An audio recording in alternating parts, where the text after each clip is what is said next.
첫 시간 주님께 안녕하세요. 대강교회 오훈 목사입니다. 3월 4일 토요일입니다. 하나님 우리에게 주신 말씀은 누가복음 14장 1절에서 14절입니다. 안식일에 예수께서 한 바리새인 지도자의 집에 떡 잡수시러 들어가시니 그들이 엿보고 있더라. 주의 앞에 수종병 든 한 사람이 있는지라 예수께서 대답하여 율법 교사들과 바리새인들에게 이르시되 안식일에 병 고쳐 주는 것이 합당하냐 아니하냐.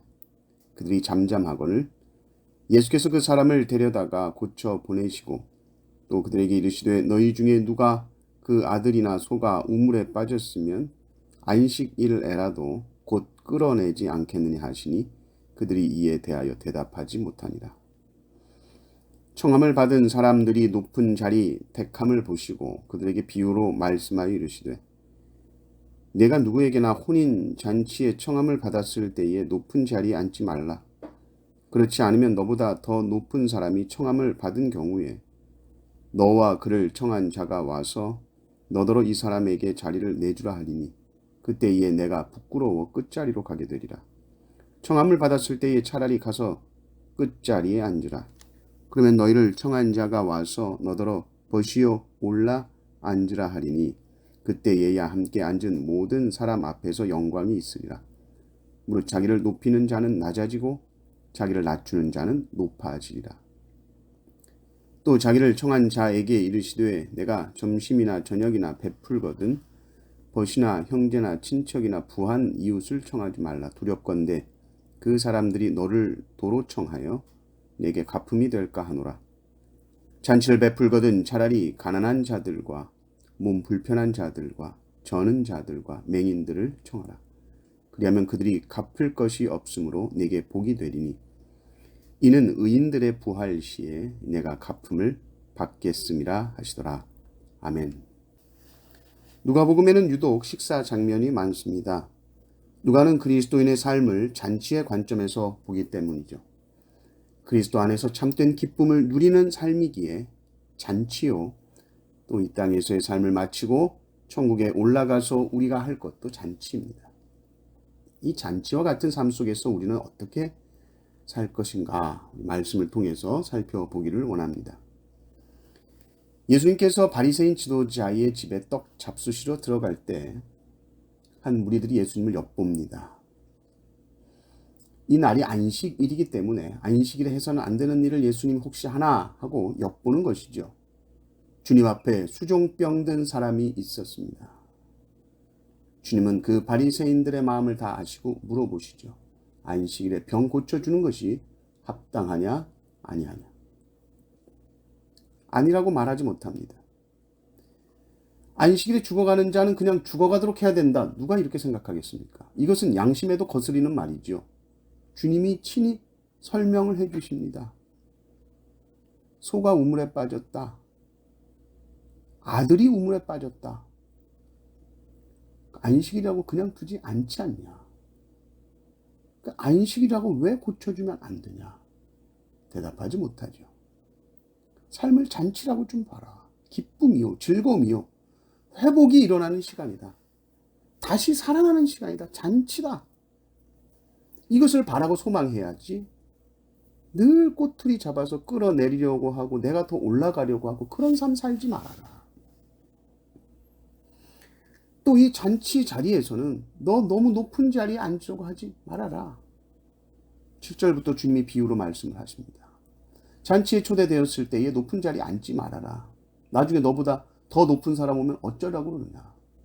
그때 자리를 내주면 제일 끝자리만 남아서 너 그 끝자리에 앉게 된다. 제일 낮아지는 거다. 그러니 처음에 제일 끝자리에 가서 앉아라. 그러면 나중에 올라가서 앉게 될 거 아니냐. 삶의 지혜요, 훌륭한 조언이죠. 그러나 단지 우리는 이 예수님의 말씀을 인생의 어떤 처세술처럼만 받으시면 안 됩니다. 그 높은 자리에 그럼 가고 싶어서 처음에는 겸손한 척해서 끝자리에 앉아라. 그런 식으로 이해하면 주님 말씀과 다른 거죠. 주님은 교만을 말씀하고 계신 겁니다. 잔치 자리에서 누가 높고 낮고 이런 것 좀 따지지 말라는 말입니다. 예수님 당시 유복한 자들은 율법 교육을 잘 받았죠. 그래서 제대로 교육의 혜택을 제공받지 못한 가난한 자들보다 우리는 더 낫다. 하나님께서 우리를 더 인정해 주신다. 이렇게 생각하기가 쉽습니다. 그런데 이것이 교만이라는 겁니다. 근데 세상에서는 교만한 사람일수록 또 겸손한 척도 잘해요. 참된 겸손과 참된 낮아짐이 아니라 결국 자기가 더 올라가고 싶어서 겸손한 모습으로 가장하기도 한다는 것이죠. 예수님은 이 세상에서 높은 것과 이 세상에서 낮은 것, 이 모든 것이 이 잔치 자리에서는 다 뒤집히기를 원하시는 거예요. 주님은 이 땅의 잔치 자리에서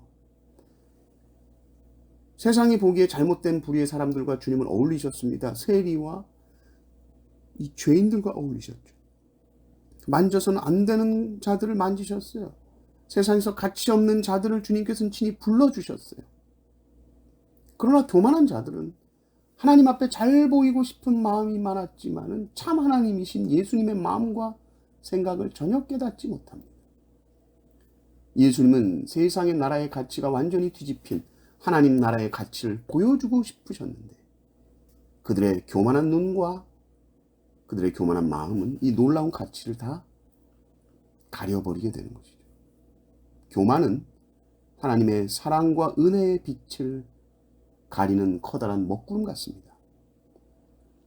나 스스로 생각하기를 하나님의 은혜를 나는 받을만 해라고 생각하는 그 순간에 그것은 이미 은혜를 모르는 자요. 나는 하나님의 은혜가 필요 없다라고 말하는 것과 똑같습니다.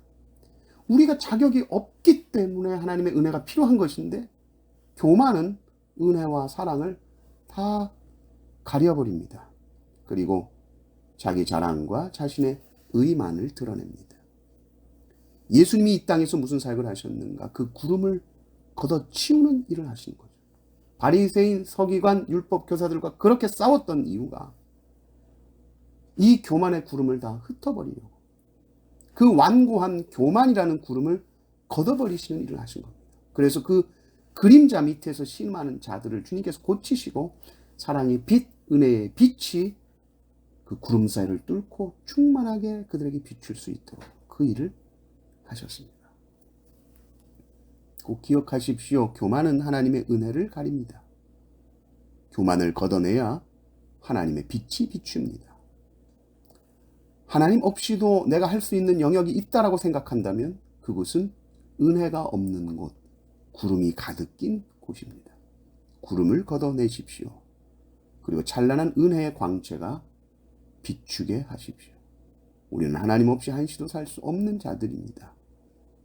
이 은혜를 항상 누리시는 성도님들 되시기를 주님의 이름으로 축원합니다. 아멘.